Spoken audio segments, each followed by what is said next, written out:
बांगलादेशच्या मुद्द्यावर आता सरकारनं सर्वपक्षीय बैठक बोलावलेली आहे। परराष्ट्र मंत्री एस जयशंकर यांच्या अध्यक्षतेखाली ही बैठक होईल।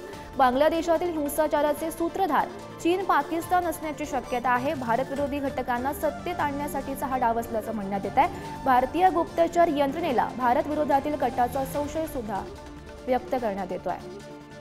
या संदर्भात अधिकची माहिती देत आहेत आमचे प्रतिनिधी शिवाजी काळे सध्या आपल्या सोबत आहेत।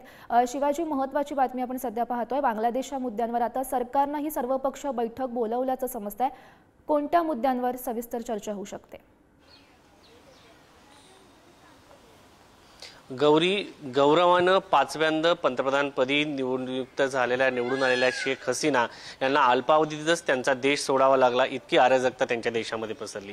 त्यानंतर या अराजकतेमध्ये नक्की कारणं काय आहेत याचा शोध घेतला जात आहे। आणि बांगलादेशच्या आतापर्यंत आपण जर इतिहास पाहिला असेल तर भारताचा त्यांच्या विकासामध्ये मोठा वाटा राहिलेला आहे। त्यामुळे भारताची मोठा भाऊ म्हणून ही जबाबदारी आहे की बांगलादेशमध्ये काय घडतंय आणि बांगलादेशमध्ये शांतता प्रस्थापित करणं, त्यासाठी प्रयत्न करणं हे भारताचं काम। त्या दृष्टिकोनातून शेख हसीना जेव्हा देशामध्ये दाखल झाल्या तेव्हा सुरक्षा सल्लागार अजित डोभाल यांनी त्यांची भेट घेतली, देशातील बांगलादेशमधील सध्याची परिस्थिती जाणून घेतली, त्यांच्या काय अपेक्षा त्या जाणून घेतल्या।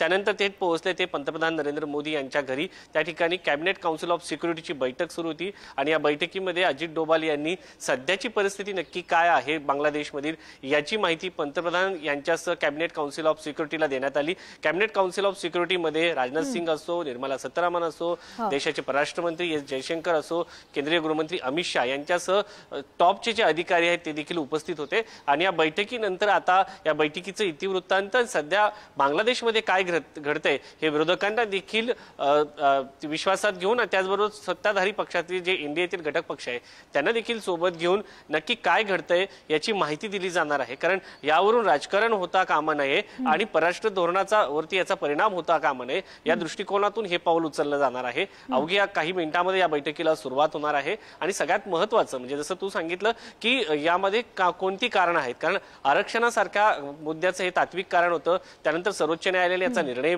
उच्च न्यायालयाचा निर्णय फिरवला, सर्वोच्च न्यायालयाने पुन्हा एकदा आरक्षण जैसे ते केलं होतं।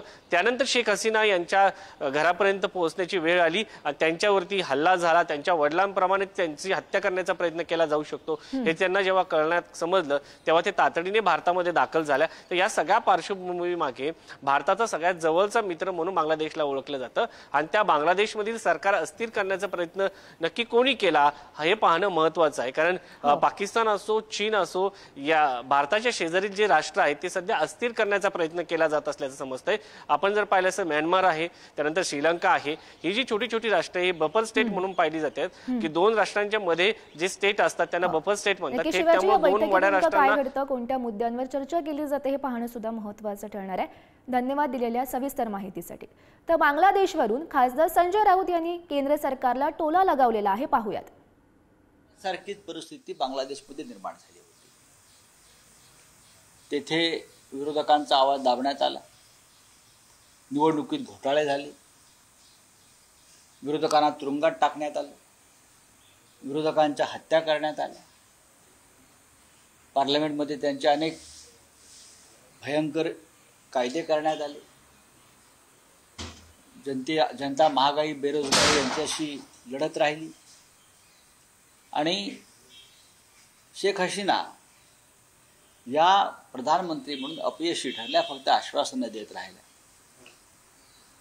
लोकशाहीची जपमाळ उडत त्यांनी हुकुमशाही पद्धतीने देश चालवला।